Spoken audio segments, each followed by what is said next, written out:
Hi friends, high ഹോപ്സിൻ്റെ online പ്ലാറ്റ്ഫോമിലേക്ക് ഏവർക്കും സ്വാഗതം.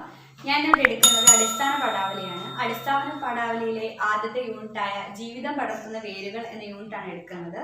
ഈ യൂണിറ്റിൽ തന്നെ 3 പാഠങ്ങൾ ഉൾപ്പെടുന്നുണ്ട്. തകഴി ശിവശങ്കര പിള്ളയുടെ പ്ലാവിലക്കഞ്ഞി എന്നൊരു നോവലും, UK കുമാരന്റെ ഓരോ വിളിയും കാത്ത് എന്നൊരു കഥയും, അതേപോലെ തന്നെ ഒരു കവിതയും, റഫീഖ് അഹമ്മദിന്റെ അമ്മ തൊട്ടിൽ എന്ന് പറയുന്ന ഒരു കവിതയുമാണ് ഈ യൂണിറ്റിൽ ഉൾപ്പെടുന്ന 3 പാഠങ്ങൾ. ഇനി നമുക്ക് പാഠഭാഗത്തിലേക്ക് കടക്കാം. ആദ്യത്തെ യൂണിറ്റിൽ എന്താണ് പറയുന്നതെന്ന് നോക്കാം. ജീവിതം പടർത്തുന്ന വേരുകൾ എന്ന ഈ യൂണിറ്റിൽ കൊടുത്തേക്കുന്നത് D. വിനയചന്ദ്രന്റെ വേരുകൾ എന്ന ഒരു മിനി കഥയാണ് കൊടുത്തിരിക്കുന്നത്. അപ്പൊ ഇതിനകത്ത് പറയുന്നത് എന്താണെന്ന് നോക്കാം. കുട്ടി അമ്മയോട് ചോദിച്ചു, ഈ വൃക്ഷങ്ങളൊക്കെ വീഴാതെ നിൽക്കുന്നല്ലോ, അവയ്ക്ക് ഭൂമിയിൽ വേരുണ്ട്, അതുകൊണ്ട് ഉറച്ചു നിൽക്കുന്നു. അമ്മ മറുപടി പറഞ്ഞു. അപ്പോൾ നമ്മുടെ വേരുകളോ? അതും ഈ അമ്മയായ ഭൂമി തന്നെ. അപ്പൊ ഇതാണ് ഈ ജീവിതം പടർത്തുന്ന വേരുകൾ എന്ന ഈ യൂണിറ്റിന്റെ തുടക്കത്തിൽ പറയുന്നത്. അപ്പൊ ഇതിലൂടെ എന്താണ് ഈ അമ്മയും കുട്ടിയും നമ്മളിലേക്ക് എത്തിക്കാൻ, അല്ലെങ്കിൽ D. വിനയചന്ദ്രൻ ഈ അമ്മയിലൂടെയും കുട്ടിയിലൂടെയും നമ്മളിലേക്ക് എത്തിക്കാൻ എന്താണ് നോക്കിയത് നോക്കാം. കുട്ടി അമ്മയോട് ചോദിച്ചത് എന്താണ്? വൃക്ഷങ്ങളൊക്കെ വീഴാതെ നിൽക്കുന്നത് എന്തുകൊണ്ടാണെന്ന്. വൃക്ഷങ്ങൾ വീഴാതെ നിൽക്കുന്നത് അവയ്ക്ക് വേരുകൾ ഉണ്ടായതുകൊണ്ടാണ്. ആ വേരുകൾ അതിനെ ഉറപ്പിച്ച് നിർത്തുന്നത് കൊണ്ടാണ് ഇത് വീഴാതെ നിൽക്കുന്നത്. അപ്പൊ കുട്ടി ചോദിക്കുന്നു, നമുക്ക് വേരുകളുണ്ടോ, നമ്മൾ എന്തുകൊണ്ട് വീഴുന്നില്ല എന്ന് കുട്ടിയുടെ അടുത്ത സംശയം. അപ്പോൾ അമ്മ പറയുന്നു, ഈ അമ്മയായ ഭൂമിയാണ് നമ്മുടെ വേരുകളെന്ന്. അപ്പൊ ഇവിടെ പറയുന്നത് എന്തെന്നാൽ, നമുക്ക് ഇവിടെ ഈ ഭൂമിയിൽ ഉറച്ചു നിൽക്കാൻ നമ്മളെ സഹായിക്കുന്ന ഈ ഭൂമി എന്ന നമ്മുടെ അമ്മ തന്നെയാണെന്നാണ് പറയുന്നത്. ഒരു മരത്തിനെ അതിന്റെ വേരെങ്ങനെ ഉറപ്പിച്ച് നിർത്തുന്നുവോ അതുപോലെയാണ് നമ്മുടെ ഈ ഭൂമിയായ അമ്മ നമ്മളെ ഇവിടെ ഉറപ്പിച്ച് നിർത്തുന്നത്. മരം പോലെയാണ് ജീവിതം എന്നാണ് ഈ ഒരു ചെറിയ മിനിക്കഥയിലൂടെ നമുക്ക് മനസ്സിലാവുന്നത്. ഒരു മരത്തിനെ എങ്ങനെയൊക്കെ മണ്ണ് അല്ലെങ്കിൽ അതിലെ വേര് ഉറപ്പിച്ചു നിർത്തുന്നു അതുപോലെയാണ് ഈ ഭൂമി നമ്മളെ ഇവിടെ പിടിച്ചു നിർത്തുന്നത് എന്നാണ് പറയുന്നത്. ആഴത്തിൽ ഇറങ്ങുന്ന വേരുകൾ അതിന് ആഹാരവും പോഷകവും വെള്ളവും എല്ലാം നൽകി ഒരു മരത്തിന് വളരാൻ അനുവദിക്കുന്നു. അതേപോലെ ഈ ഭൂമിയായ അമ്മ അല്ലെങ്കിൽ ഈ അമ്മയായ വേര് നമ്മളെ ഇവിടെ ഉറപ്പിച്ചു നിർത്തുന്നു. എങ്ങനെയെല്ലാം? നമുക്ക് ആഹാരം നൽകിയും, നമുക്ക് ആവശ്യത്തിനുള്ള ജലം നൽകിയും, നമുക്ക് എല്ലാം നൽകി നമ്മളെ ഇവിടെ ഉറപ്പിച്ചു നിർത്തുന്നത് ഈ ഭൂമിയായ നമ്മുടെ അമ്മ തന്നെയാണ്. നമുക്കിവിടെ അമ്മയായ ഭൂമി സ്നേഹം കൊണ്ടാണ് നമ്മളെ ഇവിടെ ഉറപ്പിച്ചു നിർത്തുന്നത്. സ്നേഹമായ വേരാണ് ഈ അമ്മയായ ഭൂമി നമുക്ക് നൽകുന്നത്. ആ സ്നേഹമായ വേരിലൂടെയാണ് നമുക്ക് ഈ പറഞ്ഞവയെല്ലാം ലഭിക്കുന്നത്. അപ്പൊ D. വിനയചന്ദ്രൻ വേരുകൾ എന്ന ഈ മിനിക്കഥയിലൂടെ നമ്മളിലേക്ക് എത്തിക്കുന്നത് എന്തെന്നാൽ, ഈ അമ്മയായ ഭൂമിയുടെ സ്നേഹമാകുന്ന വേര് നമ്മളെ ഇവിടെ ഉറപ്പിച്ചു നിർത്തുന്നു. അപ്പം നമ്മൾ ഒരു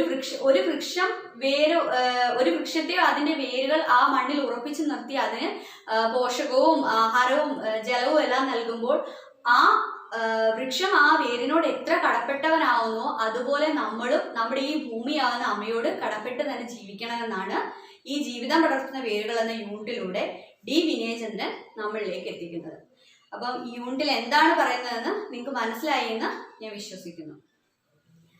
ജീവിതം പടർത്തുന്ന വേരുകൾ എന്ന യൂണിറ്റിലെ ആദ്യ പാഠഭാഗമാണ് പ്ലാവിലക്കഞ്ഞി എന്നത്. അതൊരു നോവലാണ്. തകഴി ശിവശങ്കര പിള്ളയുടെ രണ്ടിടങ്ങഴി എന്ന നോവലിന്റെ ഒരു ചെറിയ ഭാഗമാണ് പ്ലാവിലക്കഞ്ഞി എന്ന് പറഞ്ഞ് കൊടുത്തിരിക്കുന്നത്. ഈ പാഠഭാഗത്ത് പറയുന്നത് ഒരു കുട്ടനാട്ടിലെ കർഷകരെ പറ്റിയാണ്. അവരെ പകലന്തിയോളം കിടന്ന് കഷ്ടപ്പെട്ടിട്ടും ഒരു നേരത്തെ ആഹാരം പോലും കഴിക്കാൻ വകയില്ലാത്ത അവരെ പശ്ചാത്തലമാക്കി എടുത്തതാണ് രണ്ടിടങ്ങഴി എന്ന നോവൽ. അതിന്റെ ഒരു ചെറിയ ഭാഗമാണ് നമുക്ക് ഈ പാഠഭാഗത്തിൽ കൊടുത്തിരിക്കുന്നത്. വളരെ നമുക്ക് ഇഷ്ടപ്പെടുന്ന രീതിയിലുള്ള ഒരു നോവലാണ് ഇത്. രണ്ടിടങ്ങഴിയിൽ കുട്ടനാട്ടിലെ ആ കർഷകരുടെ കഷ്ടതകളും എല്ലാം കൂട്ടിക്കലർത്തി എഴുതിയിരിക്കുന്ന ഒരു നോവലാണ്. ഇത് പഠിക്കാൻ വളരെ ഇൻട്രസ്റ്റിംഗ് ആയിട്ട് ഉള്ള ഒന്നാണ്. ഈ യൂണിറ്റിലെ രണ്ടാമത്തെ പാഠഭാഗമാണ് UK കുമാരന്റെ ഓരോ വിളിയും കാത്ത് എന്ന ഒരു കഥ. ഈ കഥയിൽ പറയുന്നത് ഭർത്താവിന്റെ മരണശേഷവും അദ്ദേഹത്തിന്റെ സാന്നിധ്യമുണ്ട് എന്ന് വിശ്വസിച്ചുകൊണ്ട് തന്റെ സ്വന്തം വീട്ടിൽ നിൽക്കാൻ വേണ്ടി പരിശ്രമിക്കുന്ന ഒരു അമ്മയുടെ കഥയാണ് ഇതിൽ പറയുന്നത്. ഇതും വളരെ ഇഷ്ടപ്പെടുന്ന ഒരു കഥയാണ്. നിങ്ങൾക്ക് പഠിക്കാൻ എളുപ്പമുള്ള ഒരു കഥയാണ് ഇത്. UK കുമാരൻ അതിമനോഹരമായിട്ട് അതിമനോഹരമായി രചിച്ച ഒരു കഥ എന്ന് തന്നെ പറയാം. മൂന്നാമത്തെ പാഠഭാഗം റഫീഖ് അഹമ്മദിന്റെ അമ്മ തൊട്ടിൽ എന്നൊരു കവിതയാണ്. ഈ കവിതയിൽ പറയുന്നത് ഒരു മകൻ അമ്മയെ ഉപേക്ഷിക്കാനായിട്ട്, വൃദ്ധയായ അമ്മയെ തനിക്ക് സഹിക്കാൻ അല്ലെങ്കിൽ തനിക്ക് ഭാരമായി തോന്നി തന്റെ അമ്മയെ ഉപേക്ഷിക്കാനായി രാത്രിയിൽ പുറപ്പെടുന്നതാണ്, അമ്മയെ കൊണ്ട് പുറപ്പെടുന്നതാണ്. അങ്ങനെ പോയിക്കൊണ്ടിരിക്കുന്ന സമയത്ത് അയാള് പഴയ കാര്യങ്ങൾ ഓർക്കുന്നു. അയാളുടെ ഭാര്യയുടെ നിർബന്ധം പ്രകാരമാണ് അദ്ദേഹം അങ്ങനെ പോകുന്നത്. അങ്ങനെ പോകുമ്പോൾ അയാൾ തന്റെ അമ്മയെക്കുറിച്ച്, അമ്മയുടെ പഴയ കാര്യങ്ങൾ, അമ്മയ്ക്ക് തന്നോടുള്ള പണ്ടുണ്ടായിരുന്ന ആ വാത്സല്യത്തെ പറ്റിയൊക്കെ അദ്ദേഹം ഓർക്കുകയാണ്. അമ്മ തനിക്ക് വേണ്ടി കഷ്ടപ്പെട്ടതിനെ കുറിച്ചൊക്കെ ഓർക്കുകയും അങ്ങനെ അമ്മയെ ഉപേക്ഷിക്കാതെ തിരികെ വീട്ടിലേക്ക് കൊണ്ടുവരികയും ചെയ്യുന്നതാണ് ഈ അമ്മത്തൊട്ടിൽ എന്ന കവിതയിലെ പ്രമേയം.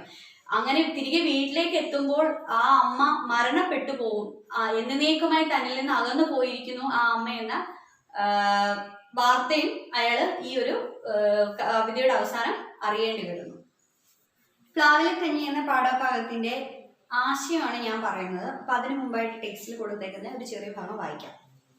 തകഴി ശിവശങ്കരപ്പിള്ളയുടെ രണ്ടിടങ്ങഴി എന്ന നോവലിലെ കേന്ദ്ര കഥാപാത്രങ്ങളാണ് കോരനും ചിരിതയും ചാത്തനും. കോരന്റെയും ചിരിതയുടെയും വിവാഹം നടന്നു. വിവാഹ ദിവസത്തിലുണ്ടായ ചില തർക്കങ്ങളാണ് കോരന് സ്വന്തം വീട് ഉപേക്ഷിക്കേണ്ടി വരാൻ കാരണം.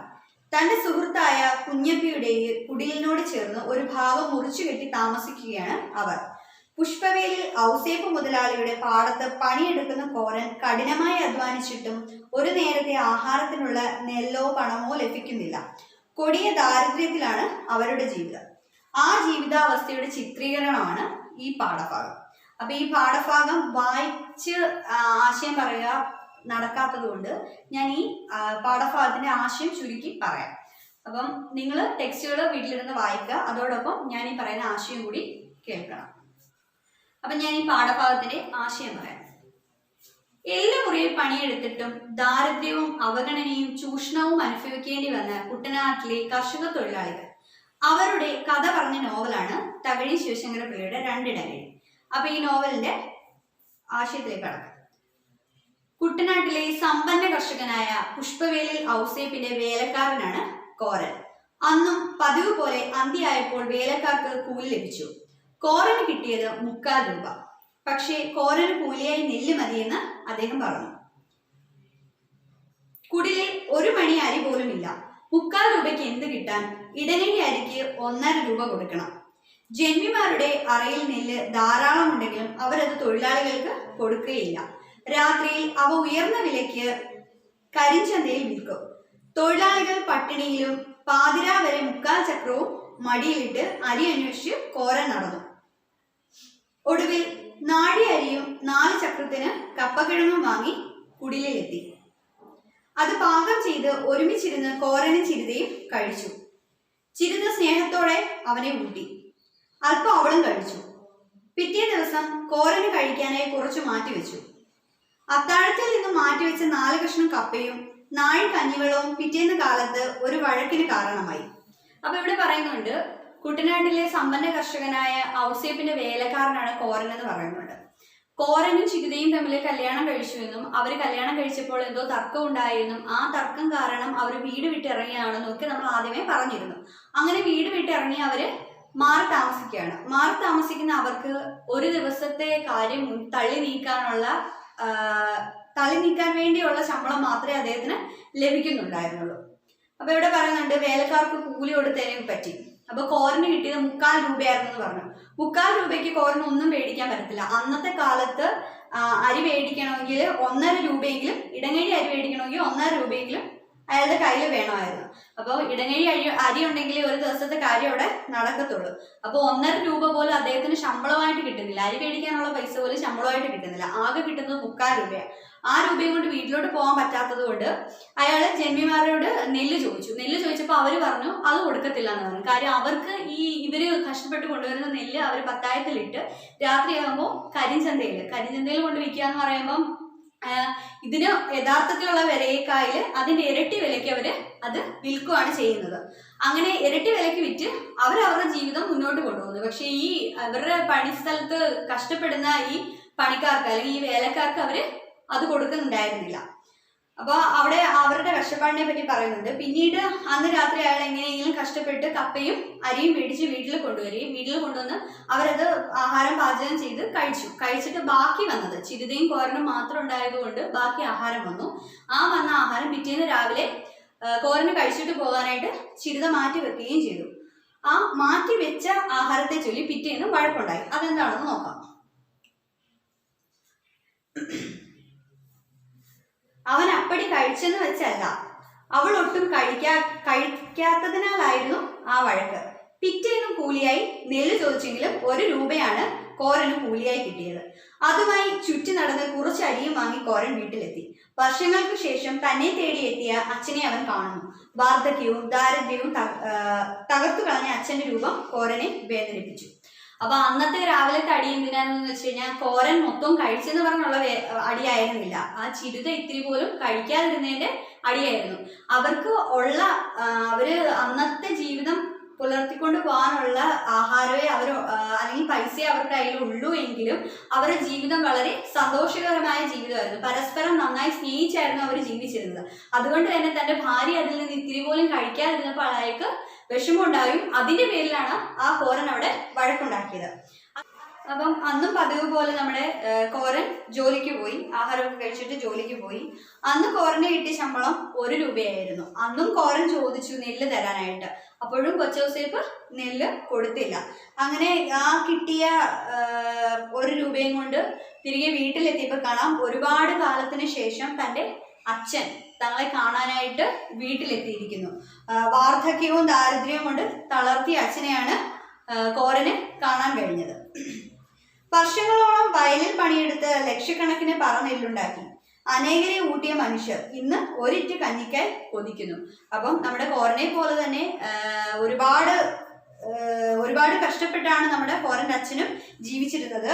അദ്ദേഹവും ലക്ഷക്കണക്കിന് പറ നെല്ലുണ്ടാക്കി. അപ്പോൾ ഒരുപാട് നെല്ല് അദ്ദേഹം തന്നെ വിതച്ച് കൊയ്ത് ഉണ്ടാക്കിയിട്ടും അദ്ദേഹത്തിന്റെ ജീവിത അവസാനമൊക്കെ ആയപ്പോഴത്തേക്കും അദ്ദേഹത്തിന് ഒരു നേരത്തെ ആഹാരം കഴിക്കാൻ പോലും വകയില്ലാണ്ടായി. 2 നാഴി അരിയിട്ട് കഞ്ഞി വെച്ച് കപ്പയും പുഴുങ്ങി ആ കൊച്ചു കുടുംബം അന്ന് സംതൃപ്തിയോടെ അത്താഴം കഴിച്ചു. ആ ദിവസം കോരന്റെ ജീവിതത്തിലെ മറക്കാനാവാത്ത ദിവസമായിരുന്നു. പുഴക്കരിയുടെ കഞ്ഞി മതിയായിരുന്നു കോരന്റെ അച്ഛന്. കൂടുതൽ ആഗ്രഹമുണ്ടായിരുന്നെങ്കിലും കഴിക്കാൻ കഴിഞ്ഞിരുന്നില്ല. അച്ഛന്റെ വയറു നിറഞ്ഞപ്പോൾ കോരനും തൃപ്തിയായി. ചിരുത കരുതി വെച്ചിരുന്ന കഞ്ഞി കുടിച്ച് പിറ്റേന്ന് കോരൻ വേലയ്ക്ക് പോയി. ക്ഷീണിച്ച അവശനായി തന്റെ കൂരയിലെത്തിയ അച്ഛന് ഒരു നേരമെങ്കിലും വയറു നിറയെ ചോറ് കൊടുക്കണം. ആരോഗ്യമുള്ള കാലം മുഴുവൻ അധ്വാനിച്ച അച്ഛന് വാർദ്ധക്യത്തിൽ വയറു നിറയെ ഭക്ഷണം കൊടുക്കേണ്ടത് തന്റെ കടമയാണെന്ന ബോധ്യം കോരനുണ്ട്. അച്ഛന് ചോറ് കൊടുക്കാൻ നെല്ല് തന്നെ കൂലിയായി കിട്ടിയേ മതിയാകൂ എന്ന് കോരൻ തീരുമാനമെടുക്കുന്നു.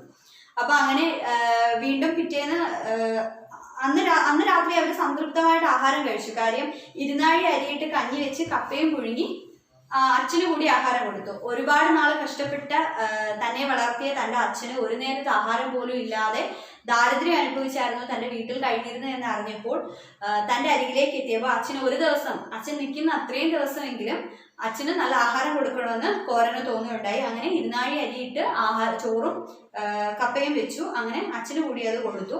അച്ഛൻ കഴിക്കുന്നത് കണ്ട് നമ്മുടെ കോരനും ചിരുതയ്ക്കും സംതൃപ്തി അടഞ്ഞു. പിറ്റേന്ന് രാവിലെ വീണ്ടും ചിരുത മാറ്റി വെച്ചിരുന്ന ആഹാരം കഴിച്ചിട്ട് കോരൻ ജോലിക്ക് പോകാനായി ഇറങ്ങിയപ്പോഴേ കോരന്റെ മനസ്സിലുണ്ടായിരുന്നു അന്ന് തനിക്ക് കൂലി വേണ്ട, തൻ്റെ അച്ഛന് ആഹാരം കൊടുക്കാനായി നെല്ല് തന്നെ ഔസേപ്പിന്റെ കയ്യിൽ നിന്ന് മേടിക്കണമെന്ന് തീരുമാനമെടുത്താണ് നമ്മുടെ കോരൻ അവിടെ നിന്ന് ഇറങ്ങിയത്. അപ്പൊ ഇത്രയും കാര്യമാണ് പ്ലാവിലക്കഞ്ഞി എന്ന നോവലിൽ നിങ്ങൾക്ക് പാഠഭാഗമായിട്ട് നൽകിയിരിക്കുന്നത്. അപ്പം ഈ നോവലിന്റെ ആശയം എല്ലാവർക്കും മനസ്സിലായെന്ന് ഞാൻ വിശ്വസിക്കുന്നു. അതോടൊപ്പം ഈ നോവലിന്റെ ബാക്കി ചോദ്യങ്ങളും ഉത്തരങ്ങളും എല്ലാം നമുക്ക് അടുത്ത ക്ലാസ്സിൽ ചർച്ച ചെയ്യാം. പിന്നെ ഈ വീഡിയോസ് എല്ലാവർക്കും ഇഷ്ടപ്പെടുന്നുണ്ടെങ്കിൽ ഈ വീഡിയോസ് കൃത്യമായി ലൈക്ക് ചെയ്യാനും അതോടൊപ്പം ഷെയർ ചെയ്യാനും ചാനൽ സബ്സ്ക്രൈബ് ചെയ്യാനും ആരും മറക്കരുത്.